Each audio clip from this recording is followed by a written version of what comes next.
Last time. Hebu niambie unaitwa nani? Sandra Jacob. Sandra Jacob. Ako wapi mama? Nisijuka kwenye undia alituacha. Oh. Na huyo last time kulikuwa kumeenda aje? Huyo mama mwenye alikuwa anasema ni wewe mtoto wake. Huyo ni nani? Hiyo ni aunti yangu. Sitaki unidanganye saa hizi. Saa hizi tunaongea ukweli. Si hayuko hapa. Nataka uniambie ukweli. Huyo niliambiwa hata si aunti yako. Na hata hamjuani. Huyo ni nani? Si aunti yangu. Sio aunti yako? Alikuwa amewatoa wapi? Sisi. Alitupata kwetu akatuchukua akasema tuwadanganya tu ni aunti yetu. Ni aunti yenu ama aunti yenu alikuwa amemwambia mnidanganye hivyo? Na mkapewa majina? Hebu niambie venye aliwa coach. Mliambiwa aje haswa? Alituambia tukudanganye ati mnaitwa Dorowe Kamau na wewe mwingine anaitwa Nganga. Nganga. Na mama yako alikuwa amekubali mdanganyane hivyo? Mamangu? Ako wapi mama yako sasa hii? Mamangu alisiju pale yako. Alipotea huku, mnaishi na nani? Baba. Baba mwenye ako huku? Oh. Ni yeye mnaishi na yeye? Okay, na huyo brother yako mwingine ako wapi? Nimemtafuta kila pale nikamkosa. Na mtafute juu nataka kumbaia kitu. Si nitamwambia. Sasa huyo mama alikuwa ametuambia ni yeye amekomboa huku. Alituzungusha sana. Sasa tena leo tunakuja tunaambiwa sasa huyo mama aliletwa na bibi huyu. Okay. Aliletwa na bibi huyu. Akakuja akamwambia nyumba amempatia. Yeye ndio ataendelea kulipa. Akae. Lakini kwa in agreement nyumba bado ilikuwa ya huyu. Nyumba ilikuwa bado ya huyu. Huyu alikuwa analipa. Ndio maana tumekuja hapa juu tulikuwa tumeonyesha watu. Tukasema tu tufanye follow up. Tuone kama bado wako. Juu aliniambia yeye anaishi huku. Anaishi huku. Huyo Gladys alikuwa ameniambia ati huku ni kwake. Huyo bibi huyu.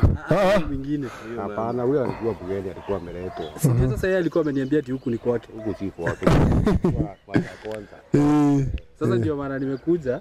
Ndio sasa nilikuwa nataka nione kama nitampata. Yuko. Hii kifuri mzee tumeweka. Okay. Naona hiyo stock tungemaliza tu saa hii. Sasa nilikuwa nachemusha kidogo. Hii ni ya nani? Haya na mimi nichukue moja. Wapi chumbi? Wapo. Wai chumbi. Hata mape mali. Haya.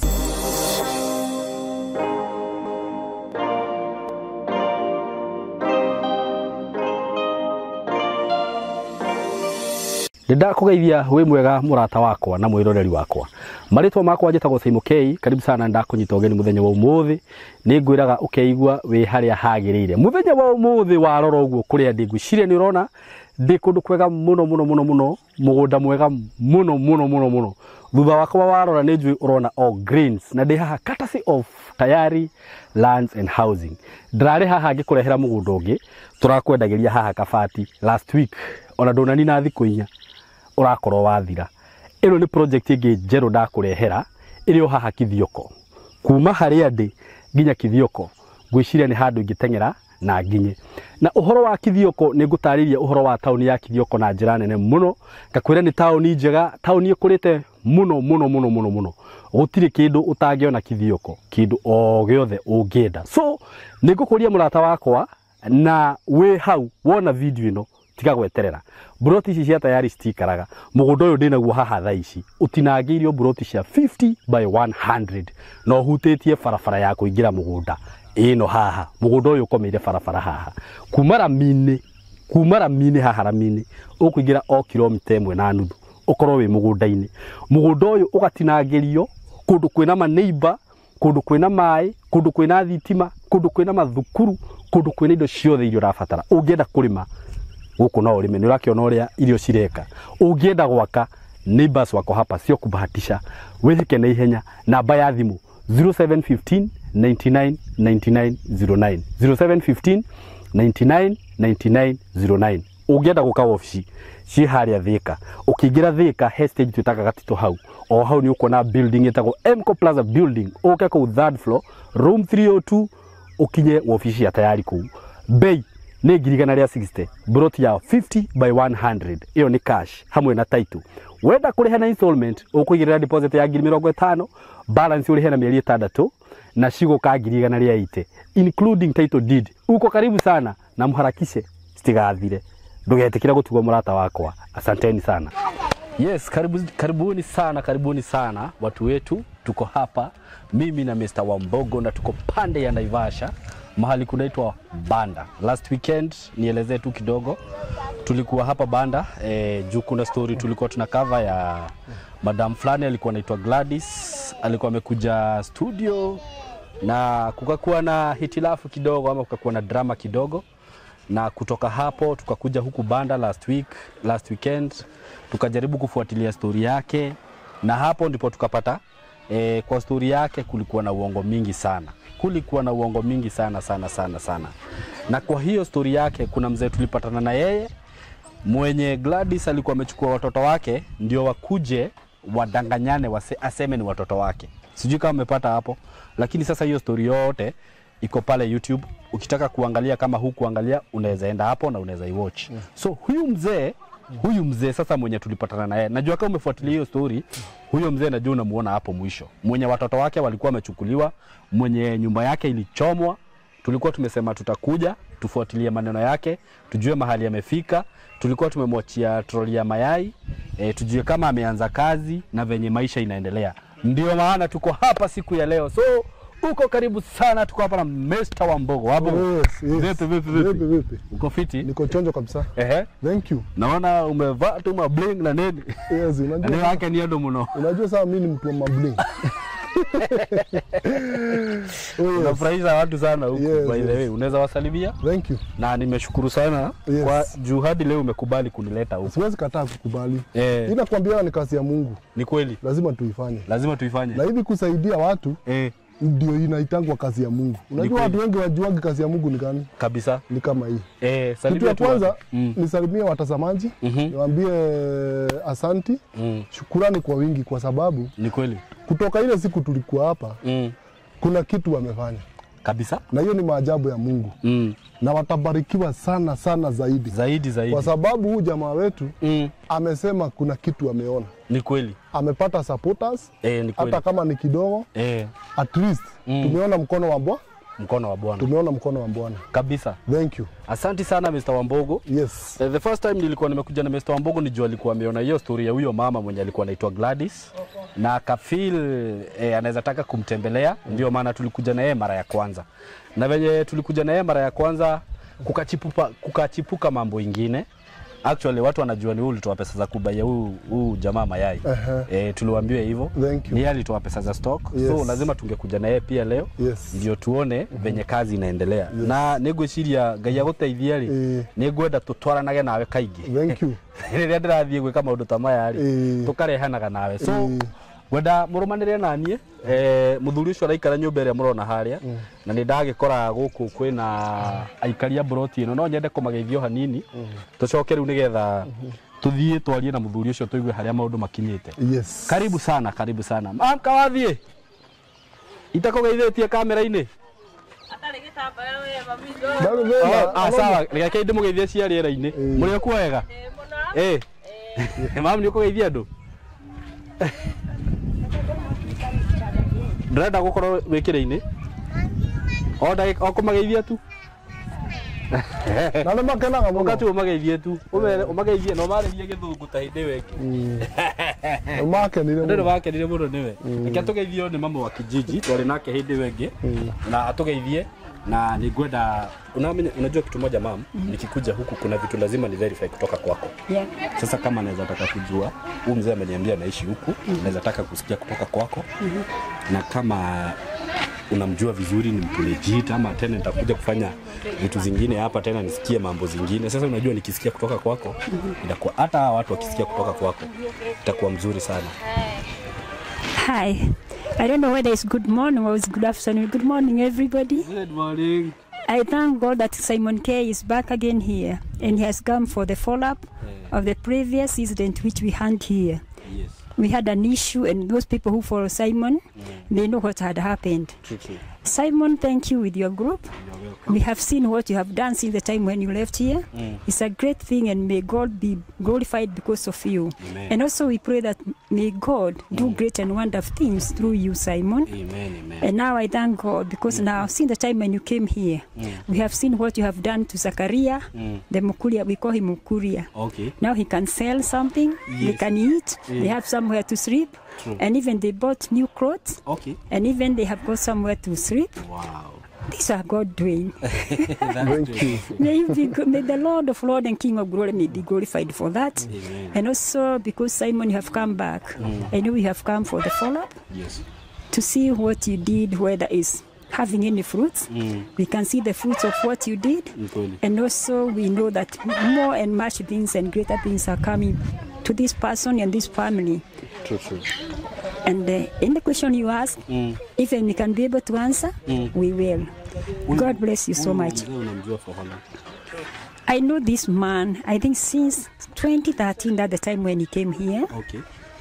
And he has been going through hell. Through hell? Through hell, yes. Okay. Because we know what has been happening to him. Because he's having this, the son, the firstborn, is a man who lives with a disability. The wife he has been living with, saying that is his wife, is another character. She has been hazardous to him. Okay. Or may I say, it has been so many contentious issues between them. But we hope now, since the last time when you were here, we have not seen that lady. Although I heard that she is calling now and then through the mother, and the man has refused to pick the phone. And he's saying, because they have been calling, saying that they want the mother-in-law to the man, saying that the daughter wants money to come back here. Money for what? Fair. Okay. And the man, the victim, say that he doesn't want to send anything to that woman. Okay. I don't know, but we can't go between them because you know about the husband and the wife, that is so much between them. I think he's in a better position to explain about that. That is it. I don't know whether there's something else you'd like to ask me before like. Well, I think right now I'm okay. Kwa hivyo wacha mimi niongee Kiswahili. Rudi tu hapa mama. Kitaza tu. Hii kizungu utaniambia ulisomea wapi? Utanifundisha. Mimi nikijaribu kuongea hapa najua itatereza. Kwa hivyo huyu jamaa umeniambia unamjua vizuri na kitu yote nitakuwa nafanya yake hapa si uongo. Ni ukweli. Nilikuwa tu nataka uverify hivyo. Thank you so much. I really appreciate. God bless you so much. Asante sana. Yeah. So now guziria ucio ni mambo wa kijiji. Yes. Wabogono hote kwa githungu sakiu. Tageria hanini? No hote. Although no jugiria atiriri. As me as you as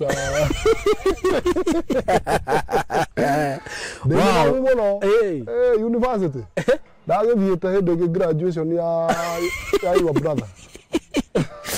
Really? Ndio bro, nilikuwa nataka Mathe I explain hivyo. At least ndio hata watu wajue kitu yenye tutakuwa tunafanya hapa leo. Si uongo by the way. Unasikia huyu jamaa amekaa huku for 13 years, so ni mtu anajulikana vizuri. Na tena tuko na watu wa kijiji hapa. Nilisema sasa hizi stories zenye nafanya za watu wana huku za kusaidiwa nini nitakuwa naenda mashinani. Ndio tunaona kila kitu na watu wa kijiji wanatuambia ni ukweli. Ndio material kaka studio kulia utofaga hau. Ugo ni twarega. So sasa nataka tuende hadi kwa mzee. Yes. Na tukifika kwa mzee atatuelezea zaidi. Yaje kijana? Wewe unaitwa? Haya. Ni Sandri. Sawa, kaa kando kwanza. Wewe ni ulikuwa umetumika last time? Si ndio? Hebu kuja kwanza hapa. Kwanza tuongee na huyu kijana kidogo. Wewe ulikuwa umetumika na yule mama last time? Hebu niambie unaitwa nani? Sandri Jacob. Sandri Jacob. Ako wapi mama? Nisijuka kwenye ndia alituacha. Na huyo last time kulikuwa kumeenda aje? Huyo mama mwenye alikuwa anasema ni wewe mtoto wake. Huyo ni nani? Huyo ni aunti yangu. Sitaki unidanganye saa hizi. Saa hizi tunaongea ukweli. Si hayuko hapa. Nataka uniambie ukweli. Huyo niliambiwa atasia aunti yako. Na hata hamjuani. Huyo ni nani? Si aunti yangu. Sio aunti yako? Alikuwa amewatoa wapi? Sisi. Alitupata kwetu akatuchukua akasema tuwadanganya tu ni aunti yetu. Ni aunti yenu ama aunti yenu alikuwa amemwambia mnidanganye hivyo. Na mkapewa majina? Hebu niambie venye aliwa coach. Mliambiwa aje haswa? Alituambia tukudanganye ati mnaitwa Njoroge Kamau na huyo mwingine anaitwa Ng'ang'a. Ng'ang'a. Na mama yako alikuwa amekubali mdanganyane hivyo? Mamangu? Ako wapi mama yako saa hii? Mamangu alisiju pale yako. Alipotea huku, mnaishi na nani? Baba. Baba mwenye yako huku? Oh, ni yeye mnaishi na yeye? Okay, na huyo brother yako mwingine yako wapi? Nimemtafuta kila pale nikamkosa.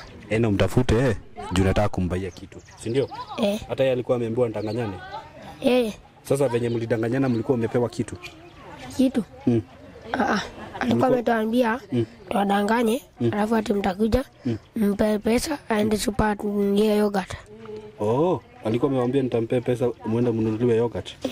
Na nini ingine? Na keki na tubaia manguo. Ni nini ingine alikuwa amewaambia mdanganyane? Hakuna?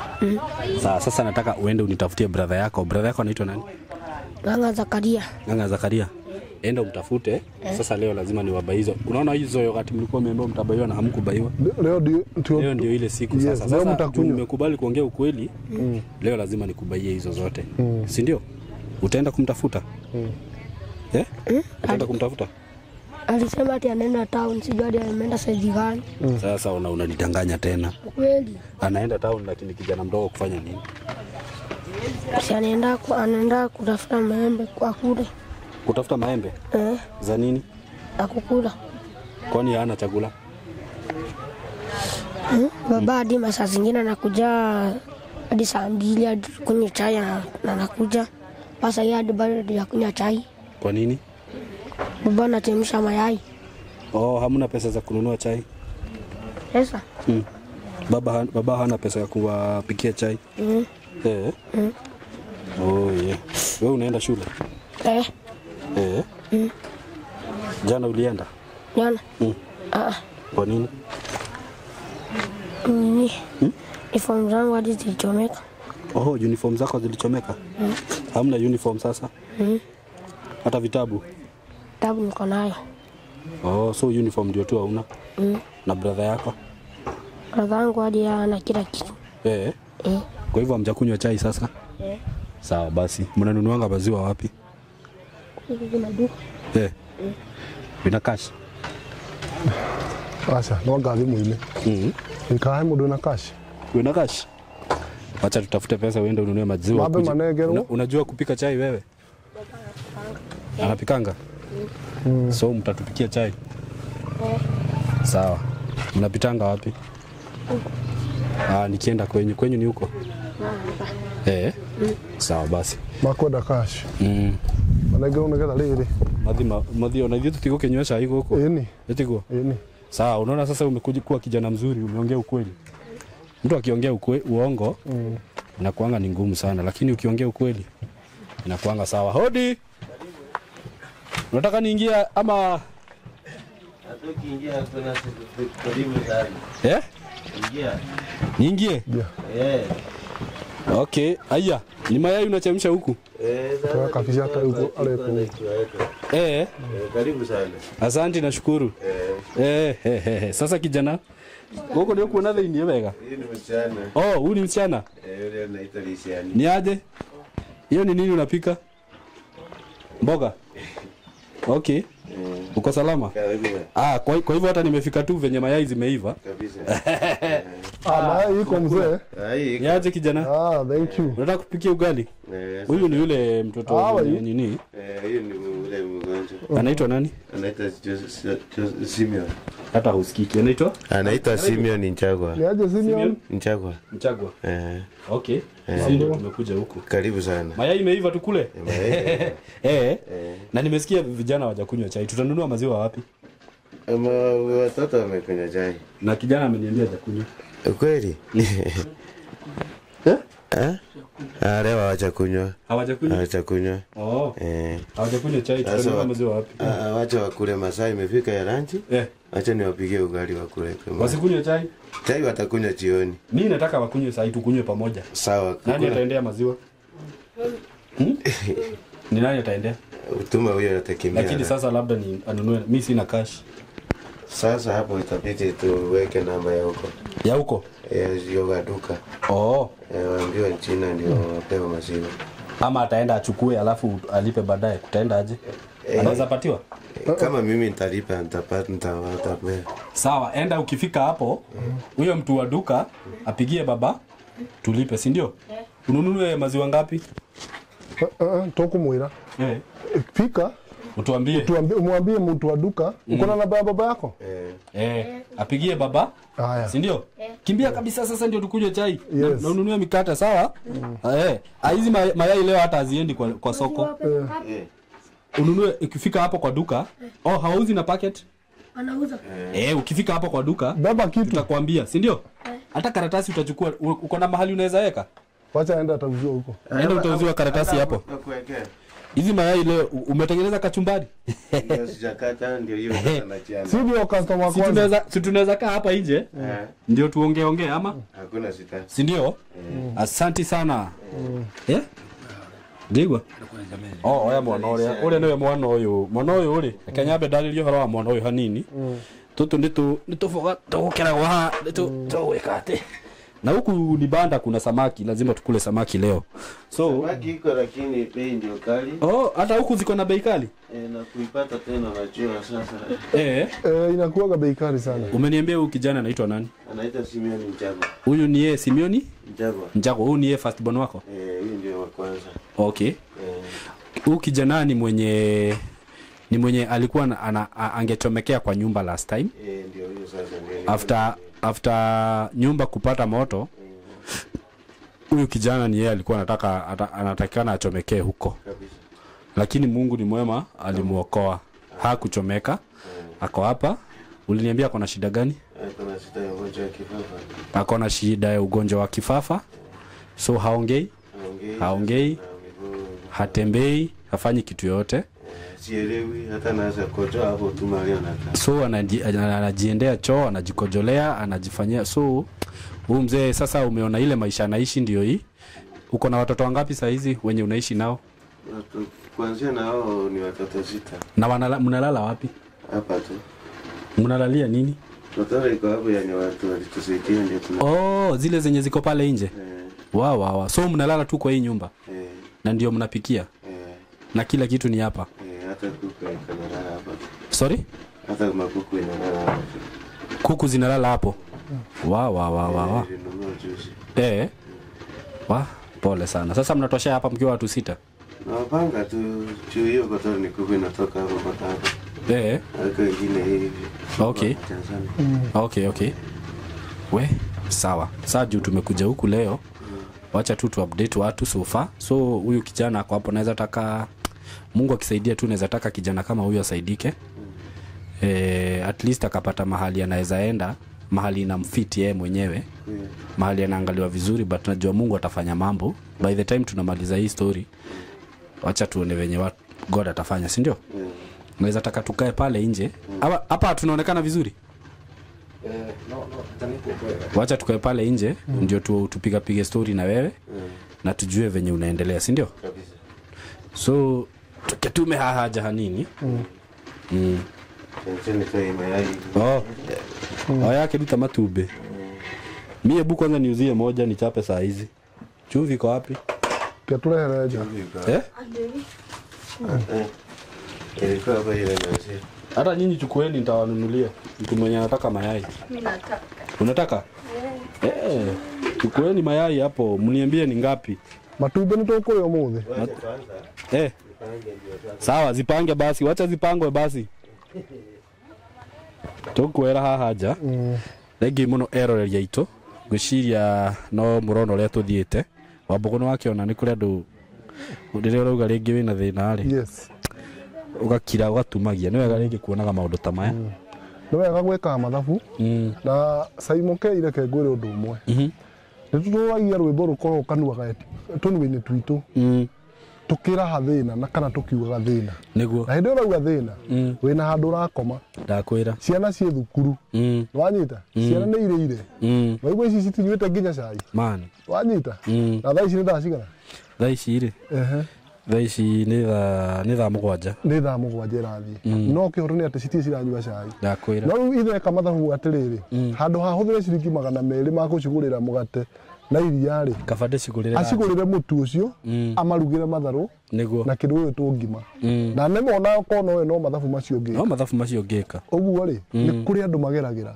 Very true. Nĩ kũrĩ andũ mageragĩra moritũ na mathĩna maingĩ. Nĩ ma. Na ũmenye mũndũ ũyũ rĩ, ciana ici rĩ, ndararera atĩ agaciendia cimũhe mbia. Nĩ ma. Ararera arute wĩra wa Ngai.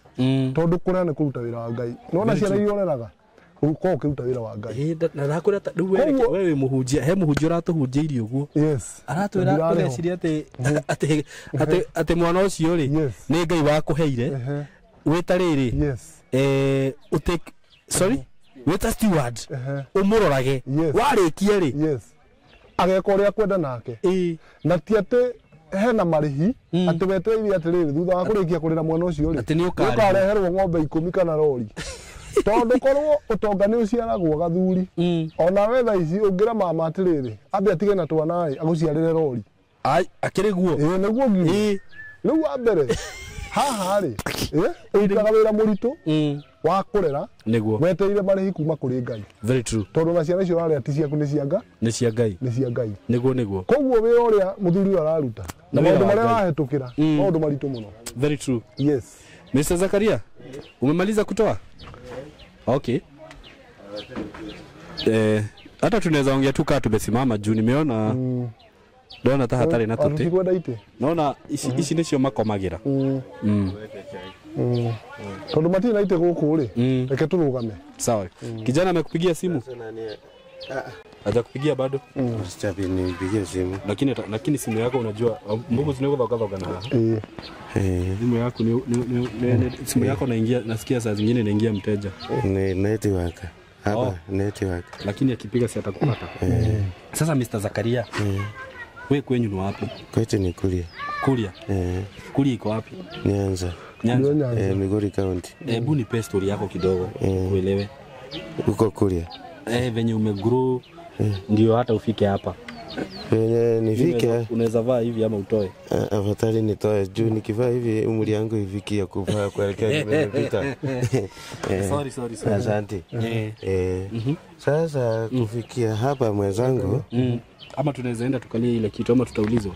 Hakuna kuulizwa, lakini itaika sawa, tutaongea tu. Ile ni moto sana. Ile ni kisima. Hiyo ni kisima. Ni sawa, tutaongea tu tukiwa hapa. Sasa kufika hapa kutoka Kuria, mimi nilikuwa nakaa Kuria. Mwaka gani? Mwaka 2000, kuanzia hiyo miaka yote mpaka lakini nilikuja hapa 2017. 2017. 2017 si mama ameniambia amekujua kutoka 2013. 13 ndio sasa nilikuja hapa, lakini mahali nilikuja hapa kwa hiyo ploti. Okay. Sasa nilikuja hapa kutia hiyo mambo ya nilipata. Mambo gani? Nilikuwa Kuriani, nilikuwa mkulima. Sasa bibi yangu akaaga kikafura. Sasa huyo bibi yako ni yeye mwenye mlikuwa umepata na yeye huyo mtoto? Huyo mtoto. Ulikuwa umepata watoto wangapi? 3. Okay. Sasa alikuwa mimba ya watoto 4. Sasa mimi nilikuwa mkulima kweli, nitasema kweli. Hali ya ule ya kulima watu najua akakuja wakaniomba chakula nikawapea. Sasa mama. Sasa mwingine alikuwa anakuja anamuomba viazi anawapea, nilikuwa mkulima kabisa. Sasa hivi viazi sijui ndio mama mwingine akakuja akamuomba. Kaniambia mama fulani amekuja ananiomba viazi hapa, nikampea lakini akanigombanisha. Sikusikia vizuri, akaniambia nitaona. Akamwambia achana na hiyo. Mimi ngasensi nikaenda shughuli zangu. Kama umempea hakuna shida. Sasa kidogo akaniambia mimi wakati tuligombana na huyo mama ndio nasikia kichwa inaanza kunigonga gonga bibi yangu. Kamwambia huyu ustari ama naona aje unataka uende wazi. Kamwambia nitapeleka miogo soko, nikienda niende niangalie hapo hiyo kichwa. Sasa mama yeye alichukua miogo akaoga vizuri akakula akapeleka mjini. Kwenda kufika mjini huko akauza miogo. Akasema acha afike usiku venye aliambia wengine. Kwa kitu ya saa 5 hivi. Akaenda kufika huko akasitiwa akaelezea kapewa matembe wakati anashughulikiwa kichwa kasiti. Okay. Akaingia mwenyewe kwa kitanda vyenye naelezewa, mimi nilikuwa nyumbani. Alipoingia kwa kitanda anaelezea daktari ya uzi. Sasa ndio akachiwekelea hapo. Wakampelekea tembe. Kumpea tembe akaambiwa akasweti. Kusweti akaambia mama, mbona umesweti sana? Akasema hata mimi nasikia joto. Nitoe hapa niende huko nikae huko kwa kivuli nipumzike, lakini nasikia kizunguzungu. Hivi wakamtoa kwa hapo wakamsikilia mpaka kwa mti ilikuweko hivi. Kamweka hapo. Sasa kumweka hapo. Ndio mimi ngongojea nikaona hakuchi, nikafuata. Kwenda kufuata. Kufika huko kumbe ngaambia ndugu, rafiki yangu pole. Nini? Nisikia bibi yangu alikuja hapa, akafika soko akaniambia nakuja hapa, nimemsubiri hako kuja, ndio nimefuata. Akaniambia pole. Kaambia sasa kwa ile harakati mimi nilikuwa nachuana na watu, nikasema pole ya nini? Juu sasa sioni ya kwamba kuna kitu kinatendeka mbaya. Kumbe bibi ameaga. Wamemweka sasa. Sasa akaniambia sisi. Sasa mwingine akaniambia akaanza kunizika hapa kwa bega, akaniambia rafiki. Mbona unanifanyia kama jokes hivi? Pole sana lakini usiwe na wasiwasi. Mimi sasa sisituki, juu sina wasiwasi. Juu wewe uone. Sijioni kwamba ni bibi anaweza fanya hivi. Kaambia shida ni nini? Kaniambia bibi yako ako wapi? Kaambia bibi yangu alikuja hapa usi ndio nakuja kuona. Alikuwa ameumia wapi? Huyo bibi aliniambia anasikia kichwa. Lakini akaniambia anakuja analeta miogo kwa soko. Ndio akuche mpaka hapa usi aelezee daktari vyenye kichwa inamuendelea. Ndio alikuwa na mimba hawezi meza tembe yoyote hivi. Sasa kufika hapo ndio ngaambia we bibi yako sikia kwenda kumuona kweli nisituka. Kaanguka chini. Sasa sijui vyenye nilifikishwa vyenye nilienda. Sasa kwenda kustuka ngakuta mimi niko na watu wananizingira hivi, niko chini. Umekuja na namba? Wakanisikilia, kaniambia sasa ndio namba yake. Lakini sasa hatujui ni pesa ngapi. Ni mbali. Tutampigia tu. Kimbia tu hapo. Acha tutampigia. Sasa kimbia hapo nimpigie. Si ndio? Unataka nini nimwambie? Si mkate na maziwa. Acha tumwambie. Tuko wangapi? Kuna watoto kadhaa huku. Tuseme mikate 3. Na sukari kilo 1. Sio? Yes. Kimbia. Acha kimbia hapa, atakupatia nitamwambia sasa. Majani iko? Sawa. Atakupatia kila kitu nitamwambia. Kidogo tu tuendelee. Vincent, habari? Habari yako? Kuna kijana nimetuma hapo. Anaitwa Sandy. Huyu ni unataka umpatie maziwa 4. Sasa ndio nakwambia, ndio nataka uniambie ni pesa ngapi ndio nikutumie, ni sawa? Umwandikie maziwa 4 kubwa na mikate 4 na sukari kilo 1. Hizo ni pesa ngapi?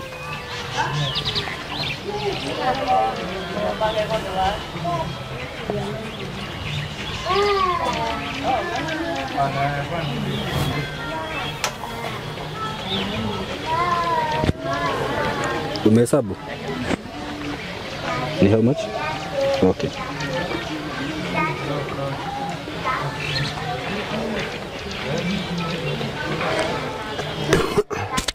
Uko na blue band by the way? Uko na blue band? Ongezea hapo. Hiyo kubwa ni how much? Siweke tuwili yako kamkewe kenye uko nako.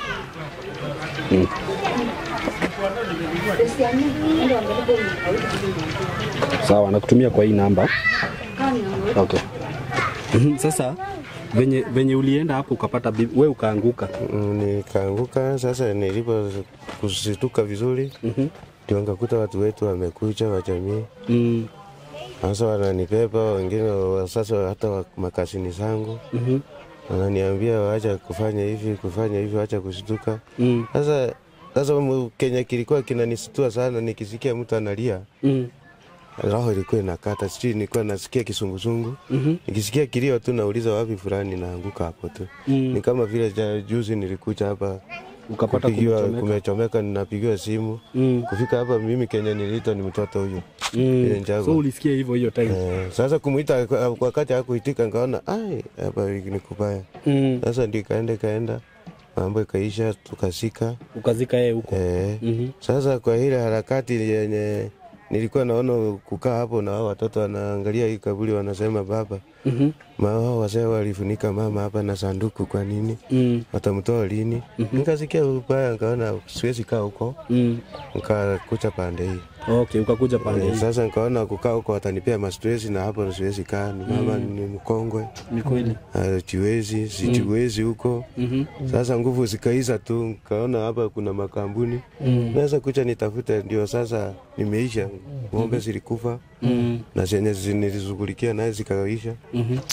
Kaona hapa nimeisha. Sasa Kenya kinapakia ni huyo tu. Sasa huyu mtoto tena wakati ya hiyo ndio huyu mtoto akaanza kugonjeka, hiyo ugonjwa wa kushtuka. Hakuwa na shtuka kitambo. Hakuwa na shtuka. Mama yake akiwa uhai alikuwa sawa? Alikuwa sawa. Aligonjeka akiwa standard 6. Haya, alikuwa sawa kabisa. Alikuwa sawa tena kilia. Tena kusoma alikuwa anashinda hata huyo wa magereza.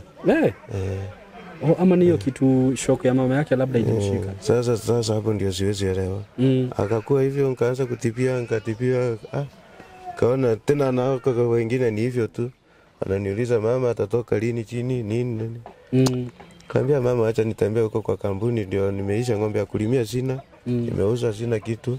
Sasa siwezi uza samba, kaka samba yenye niko nako ni kama haka tu. Kaambia sasa nitafanya nini mama? Fata niende hapo, unasema kuna makampuni nifanye kibarua. Kweli nikakuja, kaachia mama watoto. Okay. Ukachia mama yako? Mama wangu. Kakuja nikatapatapa hapa, nikapata kampuni hapo nikafanya. Nikaendea watoto, nikamwambia mama huko nimefaulu kidogo. Naona maisha at least acha niende na watoto. Mama alikataa. Nikamwachia, nikamchukua pesa yenye nilikuwa naye, nikamwambia mama ukipata sitaona nipigia, lakini huko nimefaulu kidogo kabarua. Lakini hao watoto wasiteseke. Sasa kwenda mama akagonjeka na watoto wakagonjeka homa. Sasa wote wakakuwa wagonjwa. Sasa ngasindwa nani atasaidia mwingine.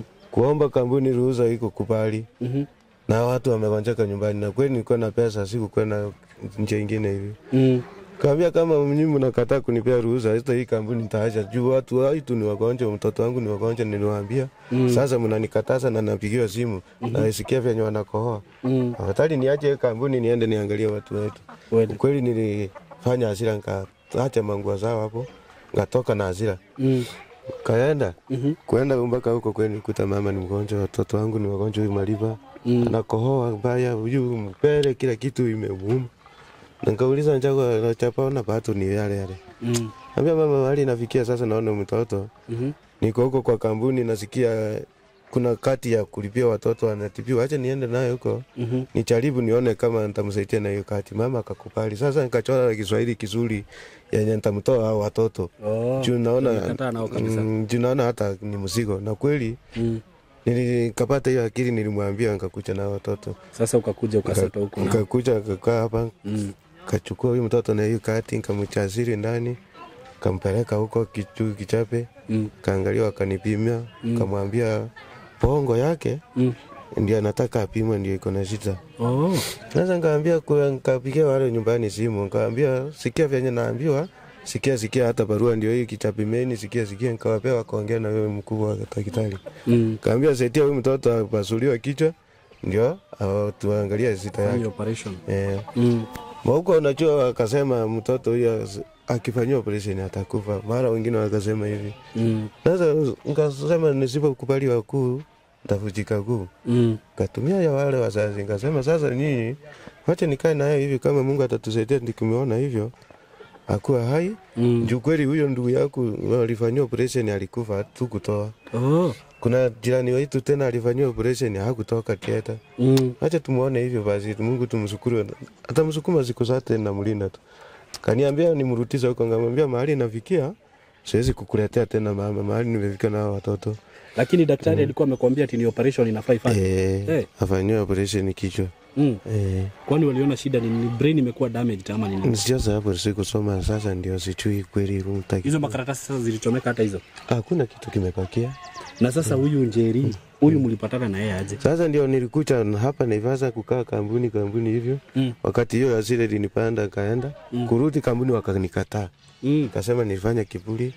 Siwezi rudi kwa hii kampuni. Nikasema ni sawa. Hiyo time yenyewe ulikuwa umeendea watoto. Sasa nikaona sasa niko na watoto nitafanya nini? Nikaingia hapa hiki kibarua. Kakucha nikatembea wakanipea kibarua nikalima. Kweli nilikuwa na nguvu. Kalima nikaona tena hii afadhali kuliko ile kampuni. Kalima nikapata mboga, nikapata unga, nikaenda. Tukaenda sasa ndio nikaanza tena unajua hiyo nilikuwa nachungia akaniambia kucha sasa unanilimia kubwa nikukatia hapo weke sukuma. Nikasema Mungu asante, hiyo ni baraka na kucha. Nikakaa na huyo mtu sasa akaniambia sasa wewe tena utakuwa unachunga hii shamba. Mambo ikakuwa hivyo na nililipa ngashukuru nikaacha ile kampuni nikaanza kutunza watoto wangu. Sasa ikaenda. Sasa wakati wa corona ndio ilifikia. Nikatoka huko Kiotonga kucha kwa hii nyumba. Kukaa kwa hii nyumba kakaa sasa ndio nikaanza kutembea tena Kioto hapo. Sasa kutafuta watu wa kunifulia nguo. Walikuwa wanakuja hapa wawili huyu. Sasa ile mambo ya kuta kufua nguo ndio tulipatana na Njeri.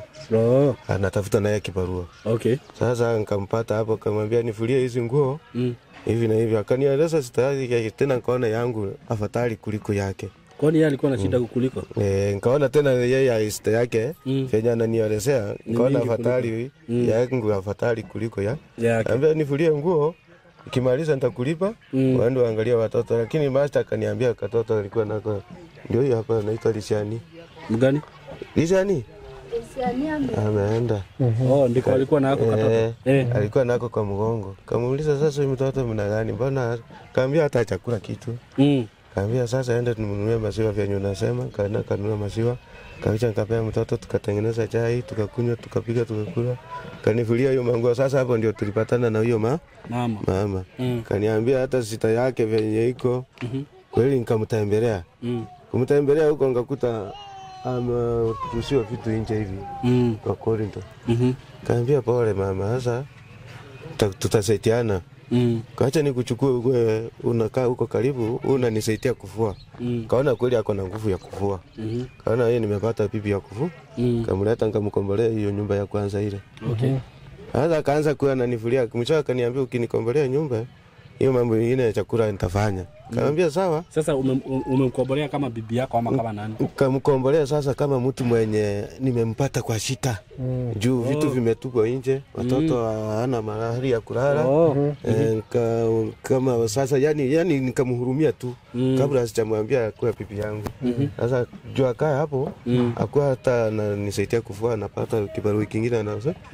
Sasa mama alipomkalisha hapo akageuka akaniambia mimi wewe ndio unanileta hapo, wewe ndio utakuwa bwana yangu. Mimi hakuna bwana mwingine. Kaambia na mimi sina bibi, kama umechagua hivyo mama uko na shida na mimi niko na shida na hivi na hivi. Tutasaidiana hivyo. Ikaunganisha hivyo sasa nikampata hivyo. Nikaenda nikafuata vitu yake nikamleta hapo. Huyu msichana alikuwa kwa nyanya yake. Huyu sasa ako na mtoto wake. Kalikuwa kadogo. Nikasema msichana ako huko nyumbani, nikamwambia atakuja tu. Kweli alikuja akanipata hapo. Sasa kwa ile harakati siku kwa niambia msichana hivi yenye itakuwa atachionea kwa macho. Msichana akakuja.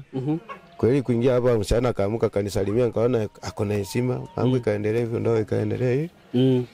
Sasa kufika hapo wakati tulihama sasa kwenda mpaka mahali alikuwa huko. Tulimekaa naye miaka mingi. Sasa kwenda kuhama kuelekea huko wakati nilikaa naye miaka ngapi? Miaka 4 hivi. Umesumbuana? Tulikuwa tunasumbuana tu, mimi natulia tu. Juu ni unakaa na mtu mpaka unampima akili yake ukamweka. Wa kwanza tulikuwa tunapigana mpaka inakuwa nduru kwa hiyo voma. Mnapigana ni wawili?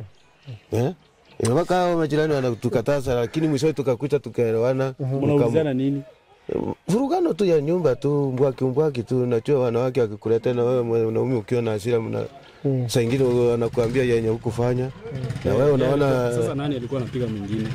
Wote tulikuwa tunapigana. Juu sasa tukaa nikimpiga na yeye anataka nipige na mimi namshika. Anapiga nduru tunaachana. Tunatusiana hapo tena tunafika huko ananirudia anamwambia sasa hiyo makosa unafanya nini? Tunaelewana tena lazima hiyo hivyo. Ni Masai mgani nimesikia mlikuwa mnapigana na yeye juu ya yeye? Masai Masai mwenye tulipigana na yeye ni baba ya huyo mtoto alikucha. Niulize aje, baba ya mtoto mgani? Huyo Lisiani. Oh, Lisiani ni mtoto wa Njeri. Hao watoto wote ni wenye alikucha nao. Oh, alikuwa amepata na Masai? Huyo ni mwingine. Sasa hao wengine sijui baba yao hata ni nani. Sasa huyu baba ni yeye alikuja. Niulizana nini? Masai wakati alikuja kuona wakati alikuja ndio tukapigana naye hapo. Mnaulizana, mnanyang'anyana bibi yangu. Anamtaka? Sasa anasema anamtaka. Kamwambia wewe chukua huyu mwanamke wako aende na aenda naye. Kwa nini umeachilia bibi tena? Sasa sikujua ya kwamba ni bibi wenyewe. Oh, alikuwa bibi yenyewe? Sasa ngasema mzee, mimi sikujua, lakini pata tumepigana ndio akaniambia, nikasema pole mzee. Sikujua ni hivyo, nilikuwa nafikiri wewe unatongoza bibi yangu. Kama ilikuwa bibi yako chukua muende naye. Ndio amezaa nao hawa watoto ama? Ndio anazaa na kale kadoto kale tu. Oh, kale kadogo. Yako kana kimbiza tai. Sasa mlipigana sana? Tukusikana tu hivi sasa, ile wanaume wanachua machirani ngumi 10 hivi 20. Kuna mangumi hata ilienda makofi tukusikana. Ile inakuwa 1-2. Ni 1-2. Achana tusikie.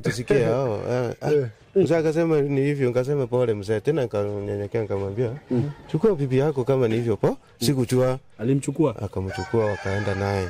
Juu huyo bibi ndio alikuwa anamuita. Eti huyu Njeri. Eti anateseka anafanya hivi. Sasa mzee vile alituelezea, mimi nikubali nikanyenyekea kwa mzee nikamwambia pole, chukua bibi yako muende. Wakaenda kweli, wakufika huko maisha ikamkamulia. Bibi tena akanipigia simu. Nikamwambia usijaribu kunipigia simu, wewe ni bibi wenyewe. Mama hakusikia akakata simu. Nilikuwa kwa duka huko usiku. Sasa asubuhi yake usiku 2-3 mimi nilitoka kusomba kuni, na hiyo kazi nafanya ilikuwa nasomba kuni. Tena mama nganga huko kutoka huko akaniambia watoto wako wamekuja. Ilikuwa kitu kama saa hii. Nikamuuliza watoto wa nani wa Njeri? Nikamwambia watoto wako wamekuja. Nikamwambia sasa watoto wangu wanakuja saa hii ni nini mbaya, na juzi nililipa shule. Sasa nafikiri ni wale wamefukuza kutoka shule. Watoto sasa wako. Juu wao walikuwa wameenda. Sasa nilikuwa nafikiri huyu maliva na huyu yako primary, secondary. Kama juzi ndio nililipa pesa mama nganga. Wanakuja kufuata nini saa hii? Hapana, si wa shule wale wa Njeri. Nani amekuja? Sandili na Nanyu Alisiani. Wako hapo Kambia kama wako hapo ni sawa. Kufika kweli watoto wakakuja wakaniangalia. Nilikuwa huko kwa ile nyumba. Kanisalimia, kaambia habari nini, tukaongea, kaambia tukaonja, kaambia kuna waru iko hapa. Sukari ndio hii. Chonga waru mtengeneze sukari hiyo mkunywe. Kweli kaenda kwa samba. Kurudi kakuta huyu msichana tu huyu amechonga amekula. Namwambia mkitaka kuenda mchukue hizi mpelekee mama yenu. Watoto wakakataa. Sisi hatuendi. Hatuendi kwa nini?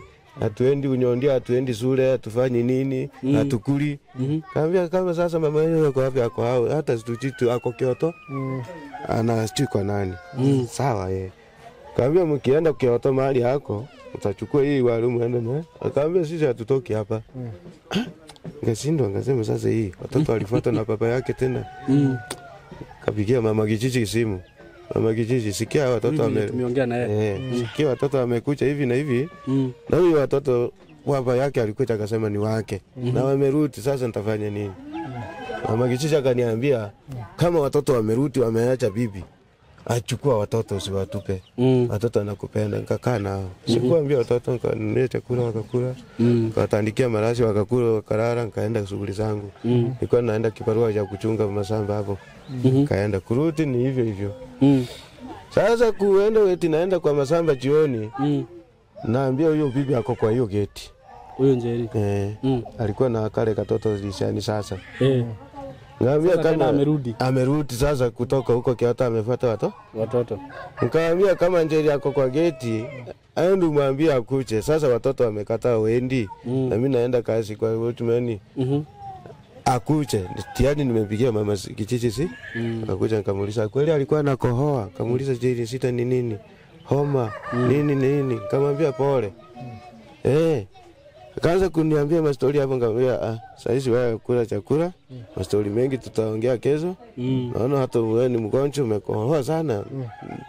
Kwa tumenia tembe huko. Acha kuletea tembe ukule. Juu uko na mcho msito.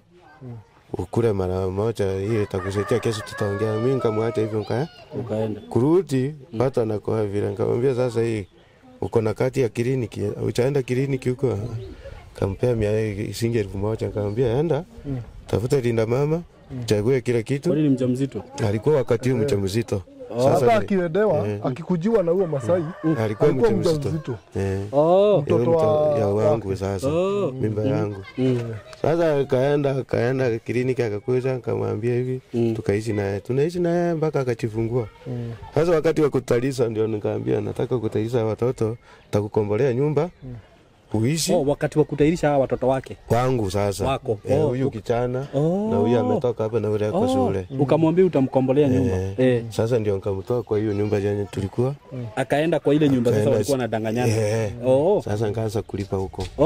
Sasa akaenda na watoto wake akakaa huko, lakini na wewe sasa ukakaa huko na ndio watairiwa. Sasa lakini chakula mimi ndio kutoa kila kitu, majukumu kila kitu, majukumu ni mimi. Kaambia mama wewe kaa hivi, kaisha. Kaniambia mambo hii nyingine, kaambia wewe mpaka watoto wapone, huyo acha tulia tu. Kaenda akajifungua, kamtoa uzi. Bila tatizo nikamleta kwa nyumba, nikaendelea na wao watoto, wakarudi shule. Mwezi kaendelea vizuri. Sasa kufika wakati wa maandamano, wakati maandamano ilianza, ndio mama alianza kunikeuka, akashindwa hii maandamano. Wakati maandamano ilianza, anakugeuka kwa nini? Siku hiyo walianza kufanya maandamano hapo, wanaanza kupora watu vitu. Kupora watu aje? Wakati maandamano ilianza ile maandamano ya nini? Sasa hiyo ndio siku hiyo ndio huyu mama alianza talili yake kunishinda. Jua akatoka akaenda. Sasa wakati hiyo mambo ilikuwa inapigwa marisasi, hata mimi nitatemeka, alikuwa nako katoto kadogo. Sasa watoto wanapigwa matia kazi hivi, mtoto wangu mdogo na mama anaenda kusurura aje. Sasa ndio alikuja kanikuta ako na vitu kwa mgongo, kamwambia wewe, hivi vitu unatoa wapi? Kaniambia siwezi kukuambia, nitakwambia kwa nje. Kufika kwa nyumba ngamulizo na nini? Kaniambia nilienda kwa rafiki yangu, kanisaidia maharagwe na nini na unga. Kamwambia hapana, hivi tulienda kupora supa.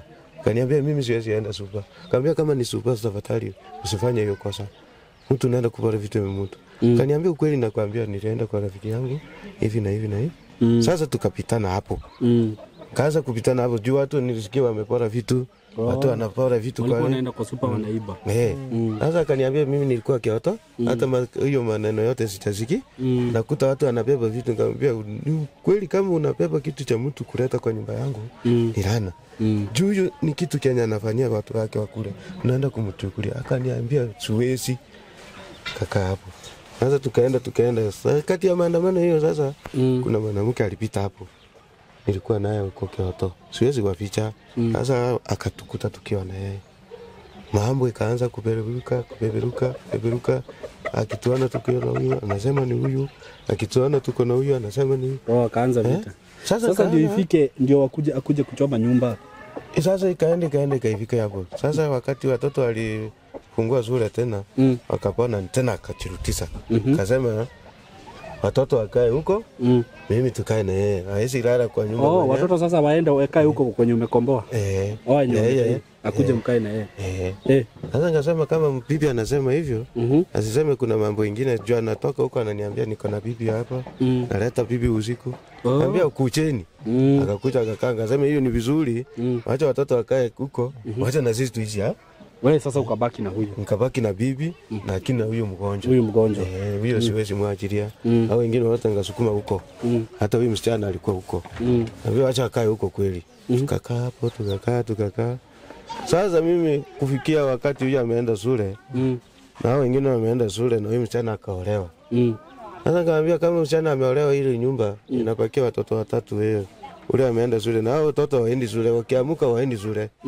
Kwa nini? Nikamwambia ule mzee wa pande ile funga hiyo nyumba. Kamwambia afunge hiyo nyumba. Hao watoto wakuche pande hii ndio kuamuka wanaenda shule. Juu huko wanajificha, wananiambia wanaenda shule hawaendi. Ndio akafunga. Sasa kukaa hapa. Huyu msichana tena akakuja akaniambia baba tumekosana na bwana hivi na hivi. Nikamwambia usijali. Aliolewa akiwa miaka ngapi? Yeye aliolewa juzi hapa, lakini aliolewa mama yake alipata mimba akiwa mdogo sana. Alikuwa shule. Sasa akaniambia hivyo. Sasa nikamwambia wewe enda ukae utulie, utarudi kwako. Maisha ni hivyo vile unaona tunakosana na mama yako hapa hata ananitusi. Sasa wewe umefikia. Sasa ukikataa kukula bwana amekula. Anafurahia na wewe unachikondeza hapo. Kula.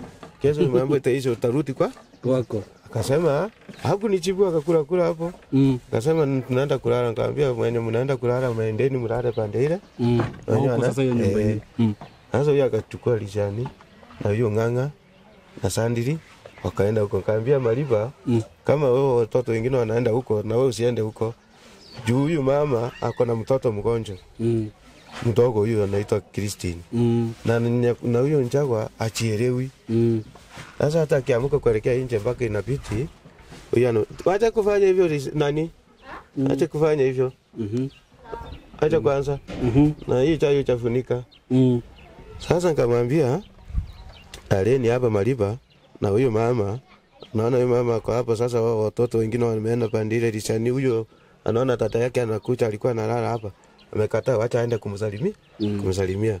Wakaenda naye kwa sukuma wakaenda pande ile. Hao wakaenda. Wamekula wamemaliza kila kitu. Sasa walipoenda nikapakisha na huyo bibi yangu na huyo mtoto mdogo na huyo wawi. Kaambia huyu kijana tandika. Kitanda uweke huyu mtoto anachua kukaa na kaa sana. Amekula ameziba alale ndio apumzike. Sasa niliacha huyu kijana anatandikia huyu mgonjwa mtoto mgonjwa. Mimi nikachukua tochi nikaenda kuchunga masamba. Kufika masamba kusunguka saa kitoka papa huko kunachomeka. Papa Tamasa akanipigia simu. Kaniambia hapo kwako si kuzuri. Sasa ile harakati nilikuwa naangalia kuelekea hapo sikuangalia pande hii. Nilikuwa naangalia kuelekea kwa mstari mahali minyama inatokea. Na mlike hivi namwambia hapa kwangu naona ni kuzuri. Sijaona tatizo yoyote ama unaona unasikia sehemu inavunja. Kanaambia hapana si kwa samba ni kwa nyumba imechomea. Hivyo tu ni nyumba imechomeka huko hivi. Simu nikaangusha kwa mfuko. Nyumba imechomeka. Hata sikuchivu nyumba imechomeka. Kwa kuja mbio. Kukimbia kutoka huko kuruka hiyo mawaya sehemu nyingine sasa huwezi zunguka mabarabara hizo sio wamevezi. Wengine nakata kwa masamba katikati mawaya na nilaruia hata nguo. Napita tu hivyo. Sasa nilipofika kwa barabara nzuri kukuja hapa ni kukimbia nasikia sifiki na kasana sioni kufika hapa nakuta mama anasimama watu wanasimama wananiambia pole. Kweli mkubwa nilikufa. Ngasema sasa vyenye nasikia hata quality watu wameungua. Watu wangu wote wameungua wote. Nikakufa kufika kwa hiyo geti kuanguka hapo naenda tu na yumba. Kufika huko ndugu ya kijana huyo mama Maina. Ndio alinisika hivi. Kaona kweli mimi nilikuwa napita hii subiri zunguka kwa moto. Kufika huko kuita Mariba, haitiki. Wito Njagwa, haitiki. Njagwa, haitiki. Mariba, Njeri. Ai sasa hapo hawa watu watatu haitiki. Nikaanguka kabisa sasa ngakufa nikaanza kutembelea hivi na vuruta mguu kuelekea kwa mahali walira.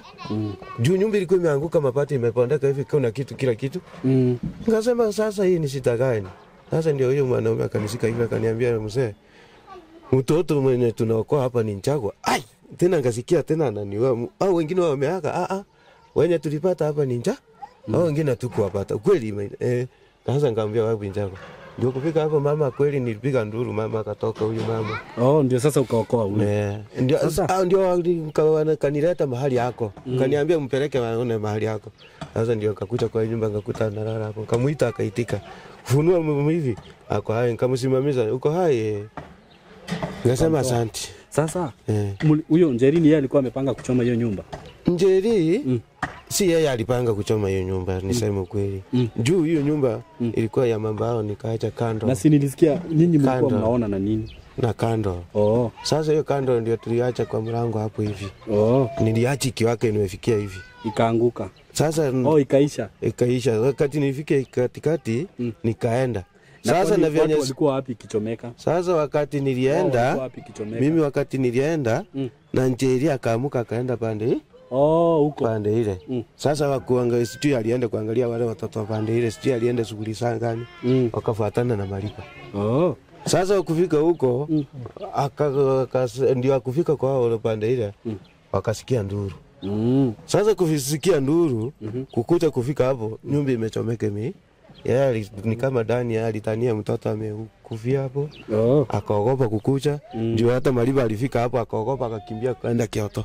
Okay. Juu akaona watu. Sasa venye tulifanya story yako last time. Mmeweza umeniambia mmeweza kusaidika kidogo. Si ndio? Mliweza kupata nguo, hata umemsaidia na nguo ama? Niambia nguo zote zimechomeka. Kuna nguo zenye nilinunua nichuzi ya watoto hapa niwanunulia moja wengine wawili. Na ile kitu kidogo watu wamekusaidia. Lakini kwa manguo hivi sijaipata kusaidia. Na kazi ya mayai umeniambia ulikuwa umeuza tray moja. Sasa leo ndio ulikuwa unarudi kuuza. Unaona aje ni kazi itafanya vizuri? Iko sawa kabisa. Iko sawa. Iko sawa. Niliuza hiyo mayai kreti moja shilingi 900. 900? Kwani moja unauza aje? Nilikuwa nauza 30. Na ulianza kazi saa ngapi? Nilianza kazi mapema sana kama saa kama hii. Kwa hivyo ukijikaza unaweza uza hata tray mbili. Juu nilianzia hapa kwa ploti nikauza, kutoka hapo nikauza.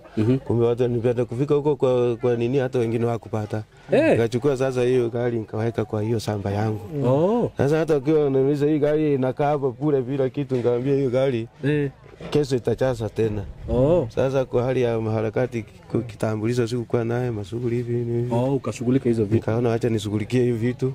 Sasa ndio kesho tena nianze, mtoto akafukuzwa shule, kamrudisha huko.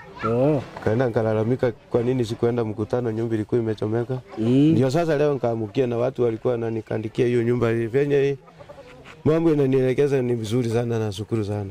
Sasa kwa hivyo ukijipanga vizuri unaweza kuwa unauza tray kama unaona kama unaweza kuwa unauza tray kama ngapi?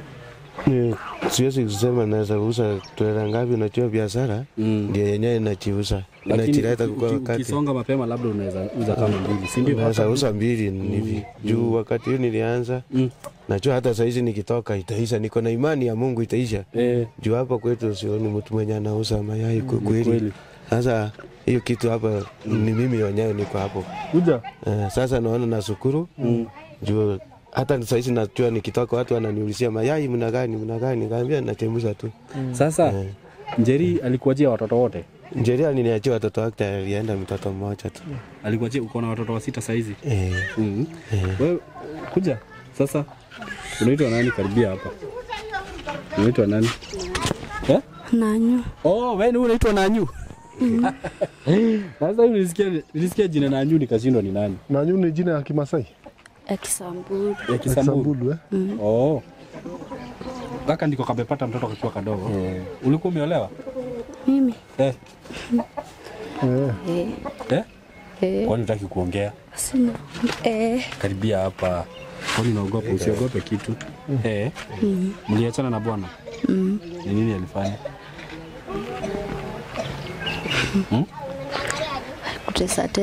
Kunitesa tu.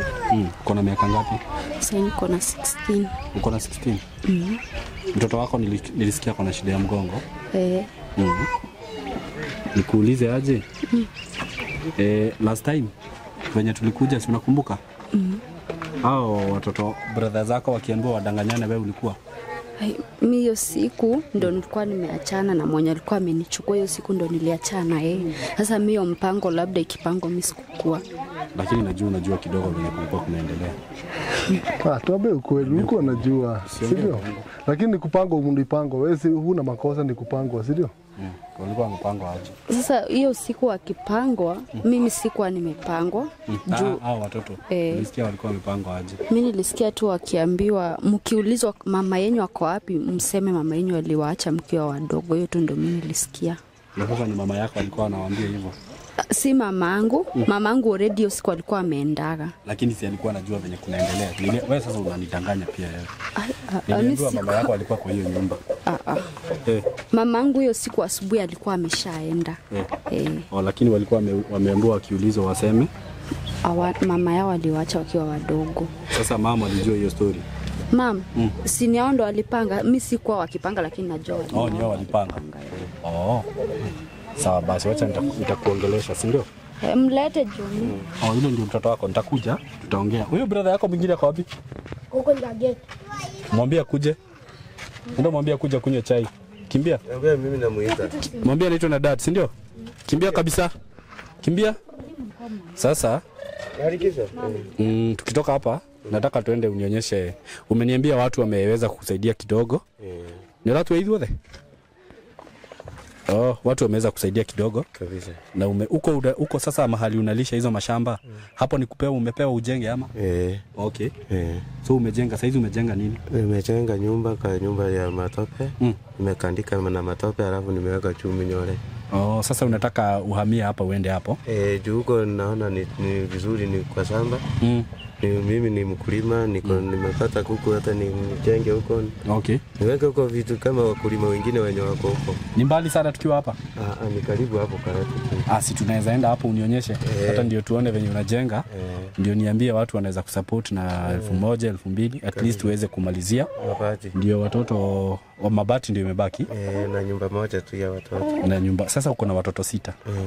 Sasa at least ukiweza kuwajengea hapo na ukue na unauza tumayai, nitakuwa sawa. Na jioni unaenda sasa makazi unaangalia watu hapo. Ni hapo tu naangalia kwa hiyo shamba. Sitakuwa sawa kabisa. Kabisa sijui ndo walinda. Chunga hiyo shamba. Kweli kabisa. Naweza taka tuende na hapo ndio tuone. Tutafika tu. Kuku zenye nilinunua ndio hizi. Haya, ulinunua kuku? Uko na ngapi? Na 3. Unataka sasa Itakuwa mingi. Nafurahia hata imoja inataka leo mtoto anafurahia aje. Si ndio hiyo sasa? Anaona mayai sasa wanafunika na mwambie waichunge. Ni kweli. Kwa hiyo support watu walinisaidia. Kwa hiyo support yenye watu waliosaidia. Umebai hadi kuku? Hiyo ni sawa kabisa. Utakuwa mkulima tu kidogo kidogo. Mambo ni pole pole. Siku ya mwisho utasucceed. Sasa ndio ulikuwa wapi Ng'ang'a? Uko town. Usiogope. Sasa hakuna kuogopa. Angalieni hivi. Sio. Siwe ni kijana mzuri, hebu niangalie. Ulikuwa town? Ongea, ulikuwa town? Sasa last time niongea na brother yako akaniambia venye kulikuwa kumeenda hiyo siku nyingine. Akasema ukweli. Wewe ulikuwa umeambiwa useme nini? Hebu niambie ukweli. Na wanti mwingine ati nidanganye ati naitwa za ati unaitwa? Acha kuangalia huko. Ulikuwa umeambiwa udanganye aje? Naitwa hiyo jina lenye alikuwa amekwambia atakupea nini? Hakuna. Hakukupea kitu? Sasa hakukupea kitu yoyote? Sasa hiyo ni vizuri ama ni vibaya? Hiyo ni vibaya sana. Wewe unaenda shule? Na si nimeambiwa saa zingine mnakataa kwenda shule, kwa nini mnakataa? Msikatae kwenda shule tena, si ndio? Shule ni mzuri. Mtu anasoma ndio unapata kazi mzuri, si ndio? Ulikuwa umeenda wapi? Town. Na unaona venye wewe ni kijana mzuri, ulikuwa umeenda town kufanya nini? Niangalie, acha kuangalia chini. Si uniangalie. Ulikuwa umeenda town kufanya nini? Mbona unacheka? Leta sasa, fanya hivi. Haya, sasa tutafanya hivi. Mayai imeiva. Utakula mayai? Angalieni na huku tu. Angalieni na huku, angalia na huku. Acha kuipika Ng'ang'a. Kwani leta mayai kwanza uwapatie. Utakula ngapi wewe? Leta mayai. Utakula ngapi Ng'ang'a? Leo ni sisi tunanunua mayai. Angalia na huku Ng'ang'a. Ujui? Utashiba ngapi? 4. Ng'ang'a anataka patie 4. Watu wewe unataka 4? Kienda hivyo. Wakule, wacha wakule. Hapa hakuna moja iko. Huyu anasema eti haina shida, wamekula. Umechukua? Sawa. Sawa, patie mayai, kila mtu apewe mayai. Si ndio? Moja. Acha achukue 2. Chukua 2. Wengi? Juu tuko na watoto wengi, acha achukue moja. Watamshie nyingine, si ndio? Achukue moja kwanza. Chukueni moja kwanza, si ndio? Chukua moja. Kila mtu huko mayai. Mikiria nje kwenye kwa. Ishie tu hapa. Toto kuwa. Na mwenye hajui kutoa atolewe. Mwenye hajui kutoa umtolee. Si utamtolea? Watolee. Wewe umechukua, chukua. Chukua. Hapo ya mtoto. Wao wengine watoto wako wapi? Patiana hadi huko. Wapelekee wale. Chukua mtoto. Nani atapelekea wale? Wapelekee. Kuja kijana mkubwa. Kijana mkubwa kuja. Weka hiyo gani chako hayenera wewe. Na chai imeiva. Ikiiva uwapee kila mtu na mkate, si ndio? Pelekea wale. Pia wachukue zenye zitabaki uletee hawa, si ndio? Pelekea wale mpaka hawa mama. Na hawa watoto wengine. Yako hui. Bogwa. Weko. Masho kubaswa. Hii kibuyu kwa monini. Toa kwa mlango. Toa kibuyu. Sasa tena mnaenda kwa nyumba, mtimu wake chai kucha. Wachani kuingia nje. Leta nikupazulie. Patieni hii. Kucheni nje. Wapasulie sio? Sika, pasulia mtoto. Ng'ang'a. Kucha nje. Tokeni hapo mtamwaga kwa chai. Kujeni nje. Mape maigane o mundu ape o ere yake. Pasulia mtoto wenyewe. Dogo. Nini ya nani? Na pale kuna watu wengine. Ndio wale wengine huko. Wachukulie. Ni maigana.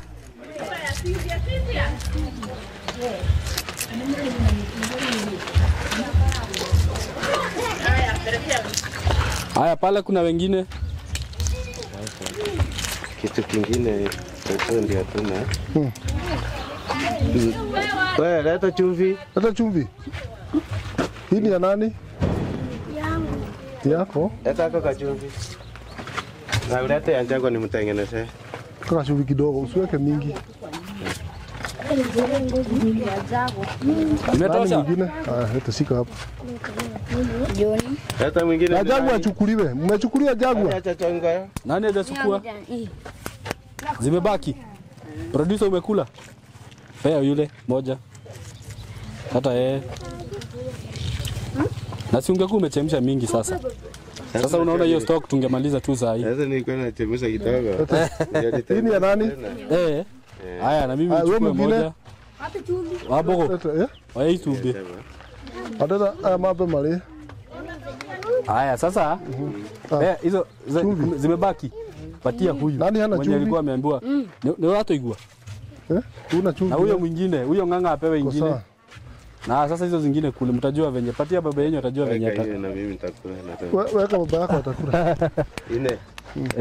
Wako ni pelekea Njago. Acha nipe. Sasa hizi tumesema hii kazi yako iendelee sana. Hii kazi nashukuru. Na Mungu aibariki. Sisi sasa tumefungua kazi. Yes. Si ndio? Twahingura wira. Wira ucio thereme. Njago ndio hii. Na Ngai aurathime. Yes. Wona atia Wabogo? Ito tiathi wega. Akire formu njega muno. Nigwenda tuthi na hau tuone haria muthuri ucio araka.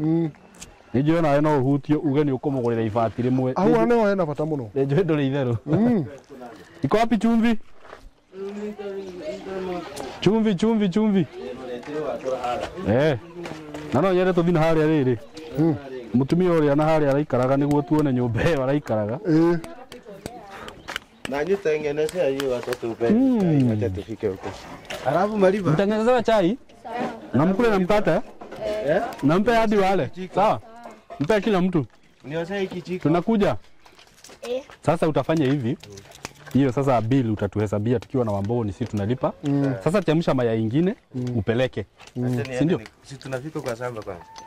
Sasa ungeiekelea uache ikichemka ama? Bana mpaka nikuweko. Mayai ni tamu. Mayai ni tamu. Ndio hawa watoto. Sawa sasa tutaenda huko kwa shamba. Hii inatakana. Ndio chumvi. Sasa tutaenda huko kwa shamba, si ndio? Tovi. Usiku unatembea na hivi sunora niliwakataza. Unaona sasa ungepitwa na mayai. Sasa twende huko kwa shamba.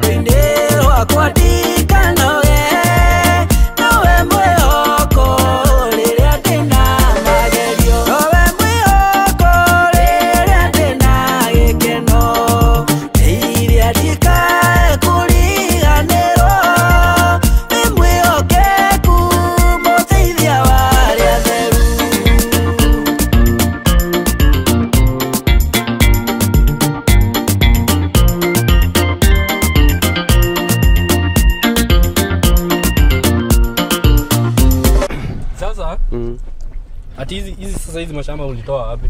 Hizi shamba tulipewa na serikali. Sasa tunalima kama watu wenye hatujiwezi. Ni kupewa umepewa? Tunajisetia hapo tu hivyo. Nikuruhusiwa tunaruhusiwa si kupewa. Mnaruhusiwa? Tulime tu juzi yetu. Ni wenyewe sasa kifikia wakati tutatoka tu. Nifuate tu hii barabara? Na huku MCA wa Banda ni nani? Anaita Suzana Stikiga. Si gavana MCA. Huko anafaa afanye kazi huku tutakuwa. Na hii ni soko kubwa sana. Na hii ni soko naona inauza samaki. Samaki sasa watu wote wanakula samaki. Hapa ndio zinatokea. Tunakuja kukula samaki. Tunakuja? Hata leo tutakula muhogo na waru. Salama sana. Unafurahi kama mimi? Asante. Tunakuja. Wanakujua sana huku. Hao wananijua sana. So wewe ni mtu mzuri mkuu. Naona wananijua sana. Na unajua kukaa na watu Kabisa. Sasa mimi sina uchokozi, sina ubaya. Mbona wewe hujafikiria kuuza samaki? Kansala. Anaitwa MCA huku huyu.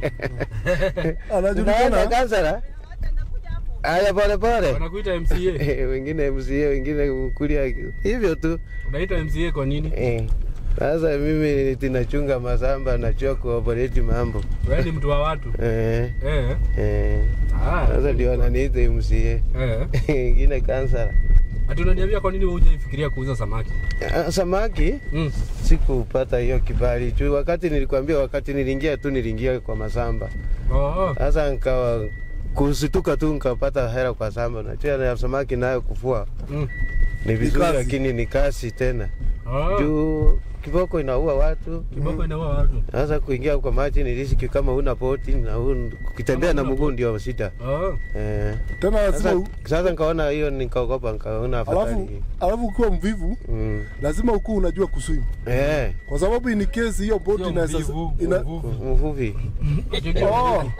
Sasa wakati yetu tulikuwa tunasoma kuhusu mvivu, si mvuvi. Lakini wacha nikubaliane na nyinyi. Wacha nikubaliane na nyinyi. Sasa hiyo ndio tusame mvuvi. Mvivu ni kilezi. Mvivu ni kilezi.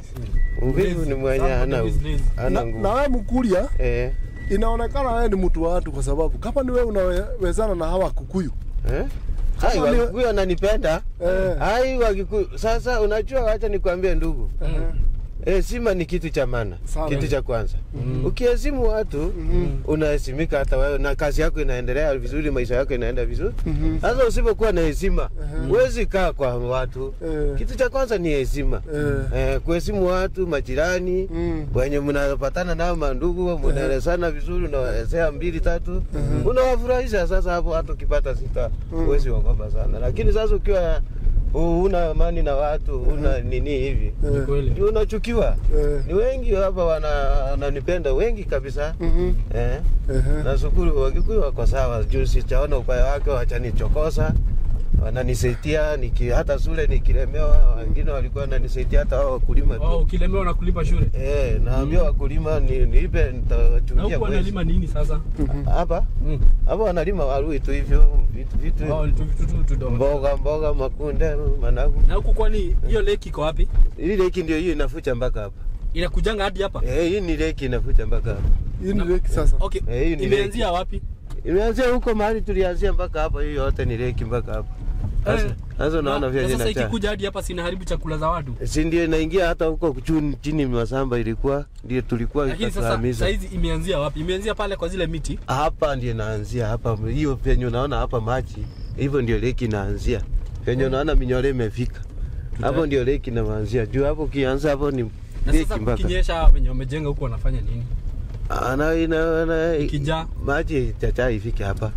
Haifikangi huko. Haifikingi huko sasa. Na kwani hapo kwa maji watu hawapati doma? Huwezi kuwa juu unaweza panda, lakini wakati wa mvua kama sasa hizi, lakini kuna wakati inakuwa kiangazi. Inabidi tunatumia inakauka.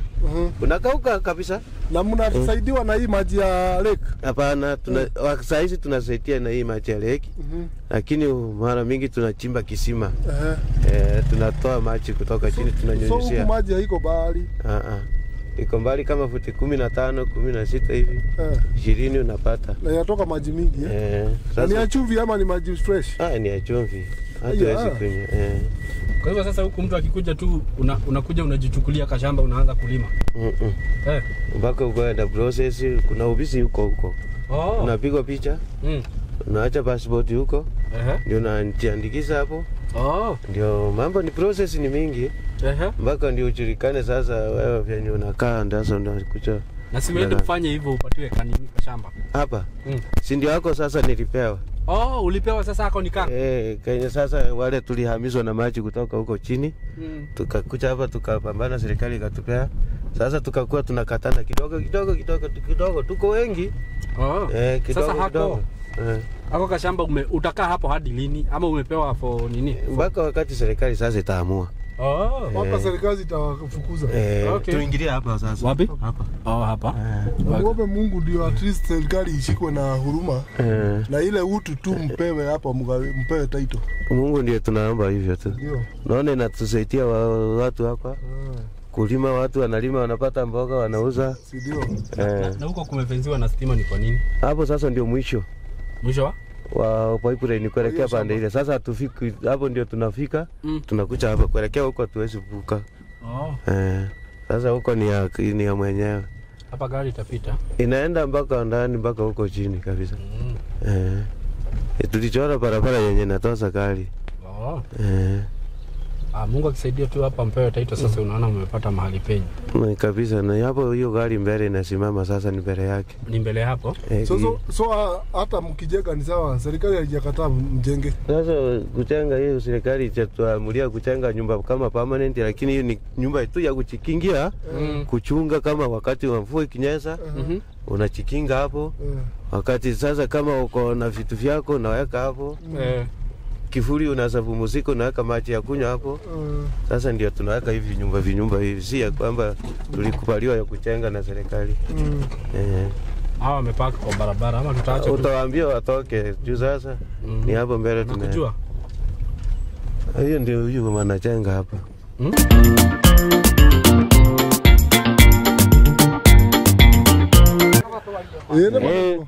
Mudhuri ndio mmoja gapi hiyo? Nä kå rä andå maroka magatwä ra mena mathä na no gwä tua nä må nyitä rä ire bado maratå henia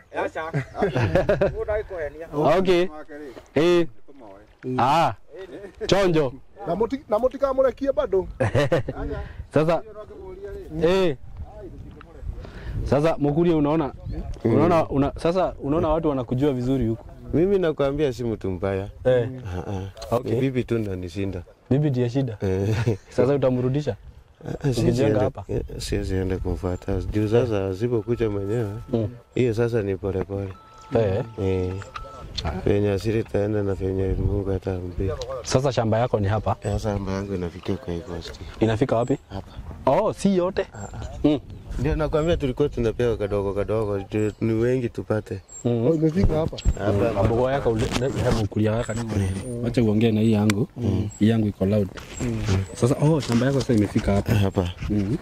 Hadi uko mwisho. Mpaka kwa ile mnyole hiyo kafensi kama hii ni kubwa sana. Nashukuru sana. Sasa naona napanda waru maharagwe, unaona vyenye imekuwa ndani. Juu hapa hata ukikuja na watoto.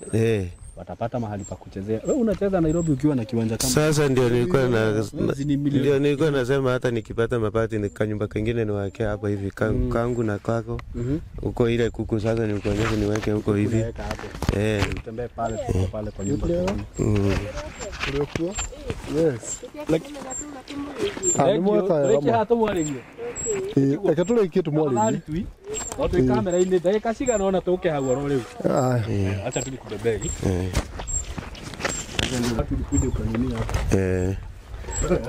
Ndio wakaniwekea hivyo. Kanunua hii posti, misumari, hii miti yote, misumari vito ni kununua. Kila kitu ni hapa ni kununua.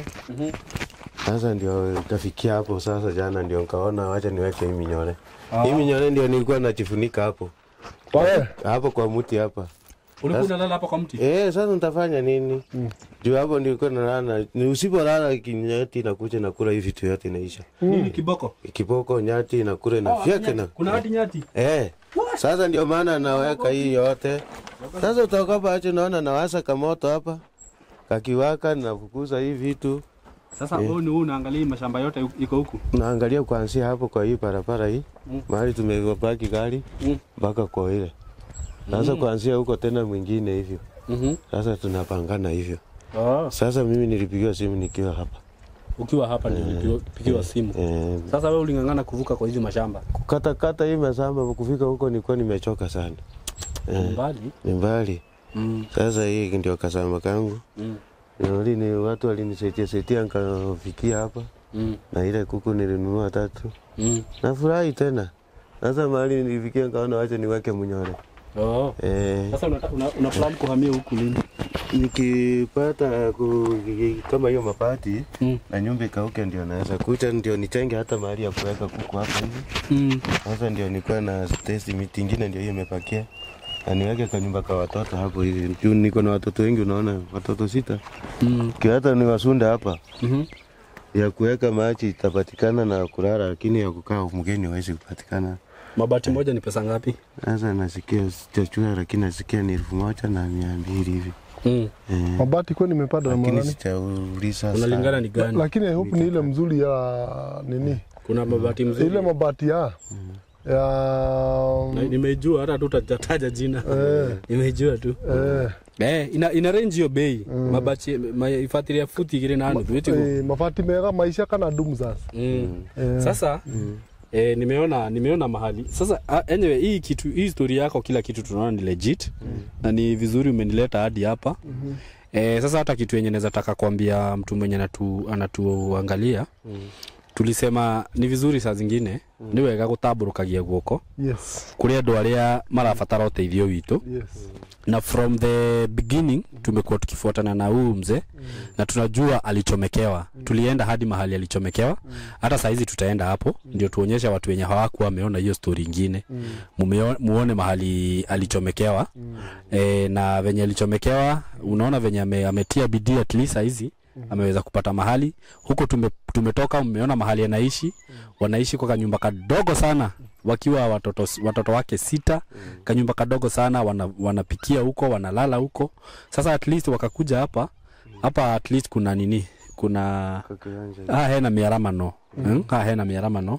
So kitu yenye naweza taka tu kuwaomba my followers, my subscribers, nilikuwa nimesema leo nitakuja huku Naivasha juu ya huyu mzee ndio nifuatilie history yake, nijue venye kumeendelea.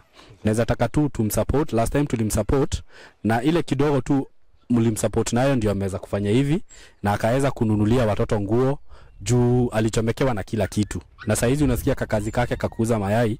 Saa hizi bado kanaenda vizuri, ameanza na kataenda vizuri. Mungu ataibariki. Kama uko tu hapo please tumsupport tu, amalize hii nyumba, aweke hapa mabati na hata akapata pesa aweze kunini huku chini. Hata ugathimida huko uthi. Ona riu watonginya thiminde. No kindu kia kina batari. Nyumba yo ige mabati. Aya na murango ntuna ni ageretie ni ekirite. Murango ni ekirite. Wona yage ari. Acoke tondu itheru ciothe ni iraheire ri.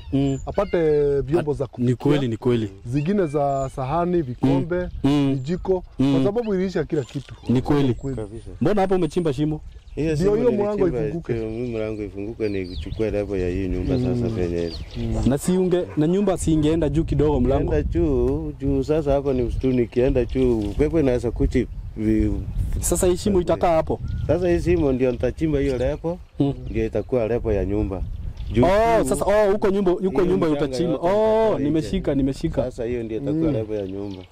Sasa hapo utaona ni iko fupi, lakini ndani ni mrefu. Juu ya upepo ikikuja, unaona pia inavunja miti. Sasa tukafanya kafupi juu upepo. Sasa at least ukiweza kuweka hii mabati na uongezeka nyumba kingine hapa, vijana wakuwe nakaa hapa. Si utakuwa sawa? Nitashukuru sana. Nataka tu upeane namba yako ya simu hapa. Juu unajua hawa watu watakusupport. Najua tutapata za mabati. Kama saa hizi haulali njaa. Kabisa mpaka nimefikia hapa. Nashukuru na nimenunua kuku, sasa nikipata nyumba kununua zingine. Kabisa. Si ndio? Niishi nazo hapa. Na uuze mayai kabisa. Kabisa, mayai ni tamu sana. Napendwa. Wape namba ya simu. Namba ya simu ni 07 48 03 38 46. Rudia tena. 07 48 03 38 46. Majina uliwaambia unaitwa nani? Zakaria Wambura Maliba. Zakaria Wambura Maliba. Si ndio? Tunashukuru sana. Unaweza ambia watu nini? Mimi watu naambia ni support mahali nimepata hii shida. Na washukuru na mahali walinisapoti, naona mahali nimefikia. Si mtu wa kutapatapa hivi, niko na shida, naona mpaka nimejenga, nimefikia hapa, nimenunua kuku, nimenunua vitu vidogo. Na vyenye vinabakia tena ni haka kanyumba ka watoto, nipate chance ya kuweka. Juu niko na watoto hao 6. Sasa haka kanyumba katosi. Nipate mapati ya haka na haka tu. Nitashukuru Mungu na kachumba cha kuweka kuku yangu. Kabisa. Niishi maisha ni hivyo tu. Mambo ni pole. Kabisa. Na ni kule mundu ungirora hihi kuna mtu anaweza angalia aone kama Zakaria sasa amefanya ashinde sasa haka nini amejenga. Acha nikwambie mashida za watu ni tofauti na mahali huu mzee ametoka yeye ni yetu anajua. Ametoka from hakuwa na kwake. Si ndio? Akachomekewa na nyumba, akachomekewa na kila kitu. Hiyo hasara yote alienda. Sasa kwake hii ni achievement kubwa sana. Naona tena ni kubwa. Si ndio? Maana sana. Na hii hata ndio tulikuwa tunataka at least tuone kuna mahali umepata mahali pa kuishi. Na Mungu awabariki wote, kila mtu mwenye amecontribute kwa hii project, Mungu atawabariki sana. Waboko. Yes. Ndio tunaona ndo show mwega. Ni undu wa bata muno. Na ni kuri mundu roraga hii akona kaundu kau tari kaundu kiria muno. Actually muthuri uyu uri. Wewe kajariria muthuri uyu. Acha nikwambie. Unaona hata sisi wenyewe tumelelewa nyumba ya matope. Ni kweli. Na hiyo nyumba kukinyesha tulikuwa sisi zote tunajikuja kwa kona moja. Kwa sababu hiyo nyumba ilikuwa inanyesha kama nje. Unaona?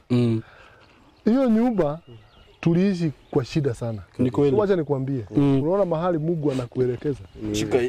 Ni mahali mzuri na utalea hawa watoto wakuwe wakumbwa, watakujegea za mawe. Kabisa. Unaona Kabisa. Ile kitu utafanya uweke bidii. Kabisa. Na ni asante sana kwa sababu ukiona mtu anakaa na Wakikuyu wanasikizana na tunasikia wanakupenda, wanakujua na wanasema wewe sio muongo. Kwa hivyo ni kumaanisha wewe ni mtu wa maana. Kabisa. Haya, nilikuwa nasema hivi. Huyo mwanamke. Nilikuwa nadhania unaona huyo mwanamke alikuwa anadanganya. Kabisa. Alifanya vizuri. Kabisa. Kwa sababu kila kitu inakuwa na maana yake. Kabisa. Na sababu yake. Alifanya tujue huyu jamaa. Ni kweli. Na tujue ako na shida na tujue watoto wake na ndio in case asaidike. Walikuwa nadhania wanafanya kitu wasaidike lakini mwingine akasaidika. Mimi nataka huyo mwanamke tumsamehe. Tumurekere tone towe Ngai.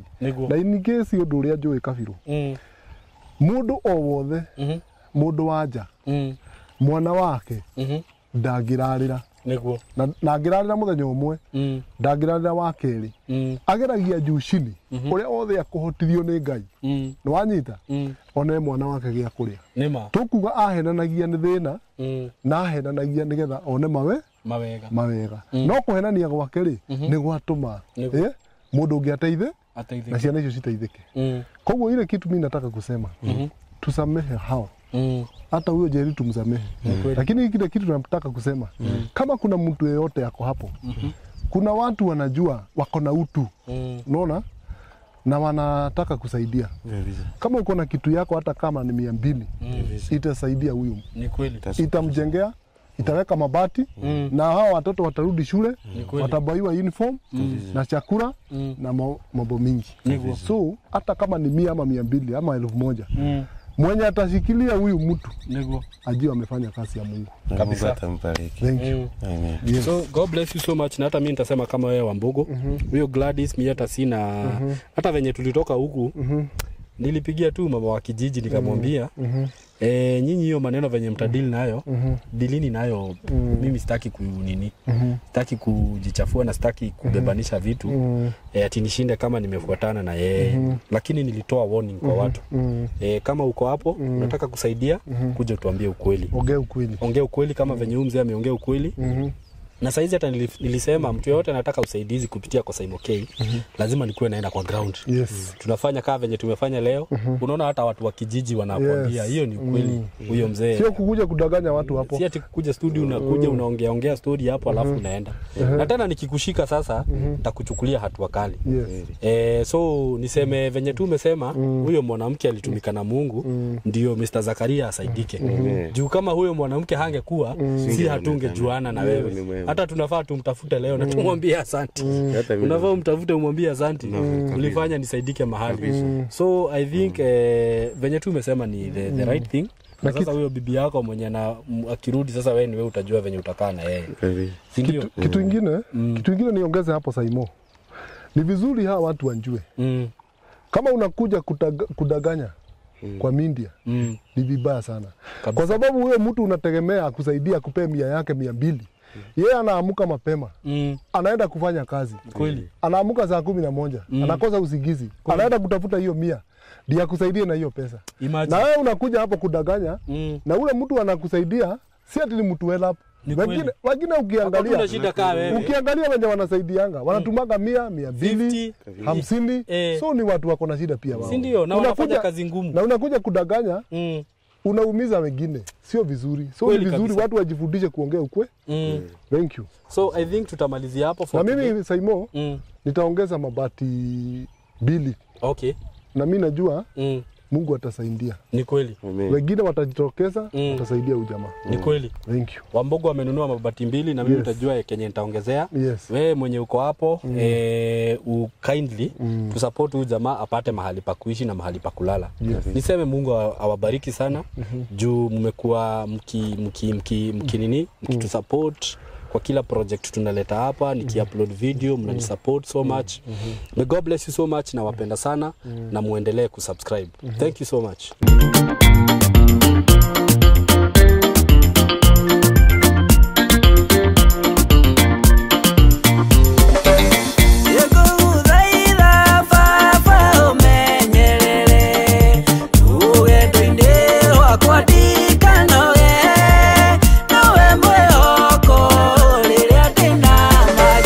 Sasa hapa mahali tuko ni mahali ulikuwa unaishi na tulikuwa tumekuja last time, tulikuwa wengi sana hapa.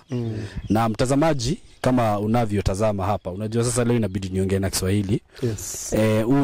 Jamaa wetu alikuwa anaishi hapa. Nimesema tu nirudie hiki tu cause kuna mtu labda ata watch this clip for the first time. Mr. Zakaria alikuwa anaishi hapa na hapa ndio nyumba yake ilichomekea. Kila kitu yake ilichomekea hapa. Tulikuwa hapa last time na Mr. Wambogo, si ndio? Yes, tulikuwa hapa tu. Yes. Na hapa ndio ulikuwa unaelezea kila kitu ilichomekea hapa. Kabisa. Unajua lazima tungeelezea watu hivyo na tuonyeshe hivyo. Ndio tulisema kila kitu saa hizi tunafanya. Na tunaonyesha evidence. Kabisa. Sasa evidence ndio hii. Na huyu jamaa sasa amehama kutoka hapa alichomekewa. Hadi huko mahali tulikuwa tumeenda kuona mahali anajenga kwa shamba huko.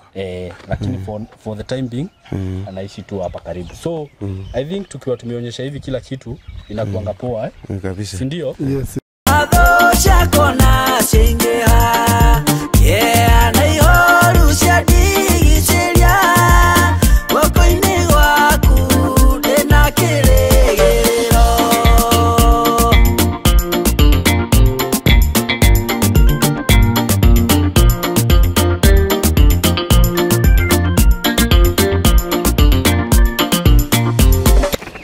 Habari mzee? Tumekuja hapa kata sio Mr. Zakaria. Hii nyumba si ni yake? Hii nyumba ni yake? Huyu. Amerent huku? Ni huyu? Na tuko kwa kamera. Wacha utaogopa sasa kamera? Utaogopa? Hawezi ogopa mzee. Sasa kuna madamu alikuwa amekuja huku last time. Nilisikia huku kuna vitu ziliendelea. Nilisikia nilikuwa kazi nikakuta mama. Sasa huyo mama alikuwa ametuambia ni yeye amekomboa huku. Alituzungusha sana. Sasa tena leo tunakuja tunaambiwa sasa huyo mama aliletwa na bibi huyu. Okay. Aliletwa na bibi huyu. Akakuja akamwambia nyumba amenipatia. Yeye ndio ataendelea kulipa. Akae. Lakini in agreement. Nyumba bado ilikuwa ya huyu. Nyumba ilikuwa bado ilikuwa ya huyu. Huyu alikuwa analipa. Ndio maana tumekuja hapa juu tulikuwa tumeonyesha watu. Tukasema tu tufanye follow up. Tuone kama bado wako. Juu aliniambia yeye anaishi huku. Anaishi huku. Huyo Gladys alikuwa ameniambia ati huku ni kwake. Huyo bibi huyu. Mwingine. Hapana, huyo alikuwa bugeni, alikuwa ameletwa. Sasa yeye alikuwa ameniambia ati huku ni kwake. Huku si kwake. Kwanza. Sasa ndio maana nimekuja. Ndio sasa nilikuwa nataka nione kama nitampata. Yuko hii kifuri ni zitu tumeweka. Okay. Atarudishiwa pesa zake. Nifungue hiyo mlango. Sasa okay nimeshika. Lakini vitu za mzee si utampatia basi ama? Hakuna shida. Akitaka kuchukua si atachukua. Mimi sina shida. Vitu. Okay. Hiyo ni sawa kabisa. Okay. Sasa watu wenye wanatuwatch kwa kamera huko mnaona tulikuwa huku last time. Na Gladys alikuwa ametuambia naishi huko. Mnaona nyumba imefungwa. Na sasa landlord ako hapa ameconfirm kila kitu. Wapo wake wanaoyama huduma. Ndona. Wake wanaolewa alilipa tu siku moja. Alilipa so 5. So 5. Peke yake. Wewe So ilikuwa hiyo siku moja. Ndio a complete mission. Complete mission. Yes. Kumkamata. Sasa hata yani wenyewe hata wenye kichicho wa mjui. Sasa mtu kuletwa aliletwa masaa jioni. Kumbe ni Kiswahili ilikuwa imeundwa. Okay, madam alikuwa anasoma kitabu yenye tushasomewa tena. So tulikuwa tunaifahamu vizuri. Lakini sasa I hope sasa kila kitu iko clear. Yes. Na tumepata kila kitu yenye tulikuwa tunataka. Asante sana, tunashukuru. Thank you. Kubariki sana. Yes. Thank you mono. Okay.